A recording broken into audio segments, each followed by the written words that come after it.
WWE Draft 2016 is coming very soon, and it's not going to be a draft where people fight for picks because all of the people right now are on Raw. But in this video we are not counting the first ever draft because everybody was basically drafted to Smackdown because Raw was the only show back then. So you're watching top 10 greatest WWE draft picks. Number 10, Jeff Hardy drafted to Smackdown in 2008. Now, Jeff Hardy has always been one of the most fan-favorite guys, but Raw has always been the big guys show, so Jeff Hardy's never actually succeeded on Raw.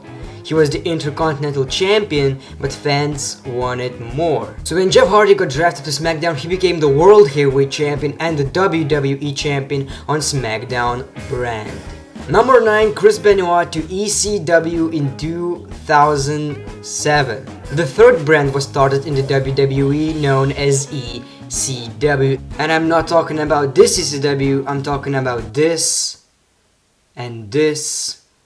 Just stop it, please. The third brand was started and the brand needed some veterans. So Chris Benoit, one of the greatest of all time, got drafted to ECW, and when he was supposed to win the ECW championship against CM Punk, the tragedy happened, and instead of Chris Benoit, Johnny Nitro, John Morrison was the winner of the match and he became the ECW champion. Number 8, Kurt Angle to ECW 2006. Now Kurt Angle is also one of the greatest wrestlers of all time. Now he wasn't doing anything on Raw and SmackDown, so he got drafted to ECW back when ECW was better than later, I should say. It was still kinda watchable, but it wasn't great also. And Kurt Angle also had a new theme song. You know that part when they say "you suck"? Well, that was cut, and they were not able to say that. Number 7, Batista to SmackDown 2005. Now this is a huge draft pick because Batista was drafted as the World Heavyweight Champion. Batista won the World Heavyweight Championship against Triple H. Yeah, clean. Weird stuff. So later Batista got drafted to SmackDown and he became the face of SmackDown. Number 6, Randy Orton to SmackDown 2005. Now Randy Orton's face turn against Triple H didn't work out, so he had a couple of months as a face, but then he had to turn heel because people were kinda booing him. It's like Roman Reigns stuff right now, but Randy Orton was entertaining in my opinion. So Randy Orton started a rivalry against The Undertaker and he RKO'd his girlfriend. He turned heel, and later on SmackDown he interrupted Undertaker's and JBL's match, RKO'd The Undertaker, and before doing his pose on the stage he said that Randy Orton is officially on SmackDown. Number 5, Chris Jericho to Monday Night Raw in 2010. Now Draft 2010 was in Raw's favor because SmackDown was kinda dying. And then it was kinda alright, but you know, Raw was a much bigger show back then. Guys like R-Truth, John Morrison, and much more guys were drafted to Raw, and one other name I'm going to mention later. But Chris Jericho was drafted, and it was a huge thing. Much more shocking is that he was drafted because Hornswoggle defeated Dolph Ziggler, and yeah, Hornswoggle got Chris Jericho. Hornswoggle. Number 4, Randy Orton drafted to SmackDown again, now in 2011. Okay, now the two biggest draft picks in 2011 were Randy Orton drafted to SmackDown and John Cena drafted to SmackDown. Back then, I guess they were both kind of the faces of the company. Now, of course, John Cena is the face, and Randy Orton was a maybe close second because he was a face at that time. Now John Cena was drafted on SmackDown and got drafted back to Raw on the same night, which is the worst draft pick of all time. But Randy Orton became the face of SmackDown, destroying Christian's reign. Now, as much as I love Randy Orton and Christian, but when he defeated Christian for the World Heavyweight Championship in 5 days, I was angry. Either way, Randy Orton was not doing anything relevant on Raw, so when he came to SmackDown it was a huge thing. Number 3, Edge drafted to Raw in 2010. Now that's the same draft where Jericho got drafted to Raw. All the big names were drafted to Raw and SmackDown was kinda struggling, you know. All of you know that SmackDown was kinda Edge's home. Even Edge said that, like, SmackDown is Edge. Like, Edge was the face of SmackDown in my opinion. So when he came to Monday Night Raw, he speared Randy Orton, got into a rivalry with him, and then he had some WWE Championship opportunities in a 6-man WWE Championship match. Then he was in a Team WWE against the Nexus, and Nexus lost, which is... I might just do it again.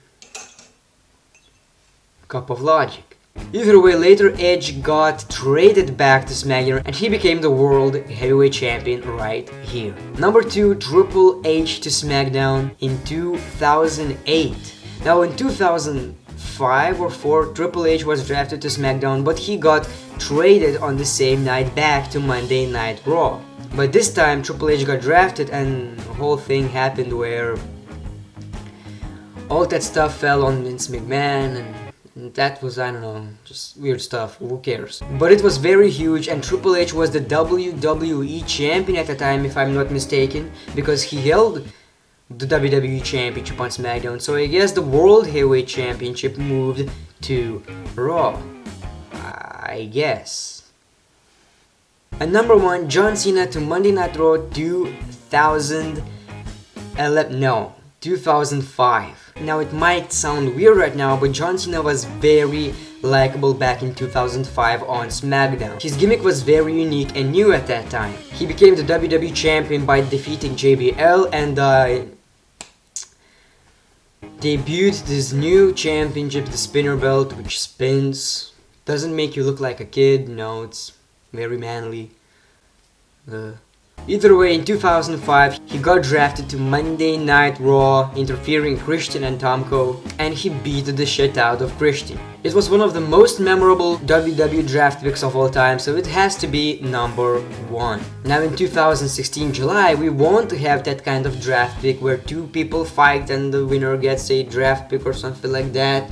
We will have a normal draft where 2 people pick their superstars, GM of Raw and GM of SmackDown. Now it's not as interesting because we like to see that unpredictability, you know. But either way, it's awesome, and I want you to comment down below 5 superstars who should be drafted to Raw and 5 superstars who should be drafted to SmackDown.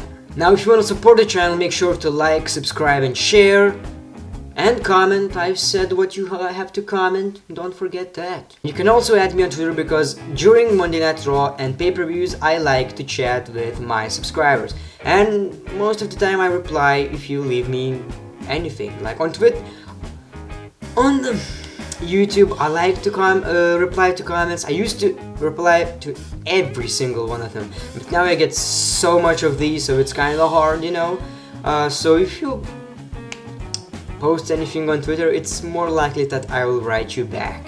And let's talk about Patreon. We already have 4 patrons who support the channel, the link is in the description, and I want to say special thanks to Donovan Morton. I hope I pronounced that right, it's probably not, but special thanks to this man who donated $20 to the show. This is unbelievable, guys. I'm thankful for $1 and this man just did this unbelievable thing, so thank you very much. All of that money will be spent on better quality videos for production, new computer, cameras, all that kind of stuff.